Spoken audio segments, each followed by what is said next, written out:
She didn't look Amish. She'd worn a knee-length dress, and she'd left her hair down. She'd even cut it so she could wear it down on her shoulders over the summer without it making her too warm. Truth was, she was pregnant without a husband, and the entire world could probably see it. She hadn't needed the test. She already knew the truth. Her abdomen was swelling, and she hadn't had her cycle for over 3 months. She'd planned to surprise Callum with the news when he returned from New York. He'd made a promise to her that he was going to talk to his father about her on that trip and tell him about their plans to be married. They'd been together for more than a year already, and she hadn't yet met his family. Callum had told her his father had other plans for his life and wouldn't understand. Was Kate part of his father's plan for him? She thought he was just as much devoted to marriage as she was. Was it possible she'd misjudged him? Perhaps she'd been wrong about him. Perhaps she never really knew him at all.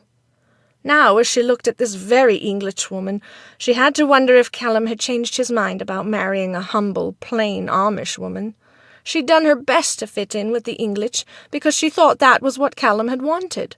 Sure, she'd tied up her hair under her prayer cap when she'd gone home, so her sister Sarah wouldn't notice she'd cut it, but she'd always worn it down for him. "You can't be his fiancée," Maddie finally stuttered, finding her voice. "I am." Her voice trailed off, feeling the shock wear off and the reality finally sinking in. Kate laughed at Maddie, tossing her hair over her shoulder and leering at her. "You didn't really think he loved you, did you? You were just a little fling he needed to get out of his system before marrying me. And by the way, he knows about the pregnancy, and he doesn't intend to marry you. He doesn't want an Amish baby." Maddie clamped her hand over her mouth to stifle the sobs that she could not control as she ran to the ladies' room. Kate followed her into the bathroom and stood there tapping her stiletto on the tile floor, her arms folded across her narrow waist. "I didn't get a chance to tell you the best part," she said, digging her hand into the oversized purse that hung from her shoulder. "He wanted you to have this, for the baby, of course, but only on the condition that you stay out of his life and don't embarrass him with your illegitimate child." The words stung. Illegitimate. She and her child would always carry the stigma. Maddie refused the envelope the woman held and continued to sob.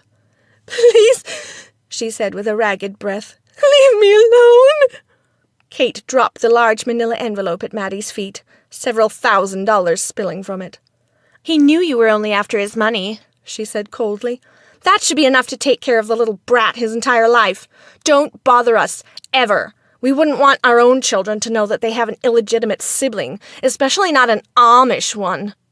The words stung worse the second time. She'd used the word Amish as if it was a dirty word. Maddie collapsed onto the cold tile floor beside the money, the sound of Kate's stilettos clacking across the bathroom floor as she left her there alone.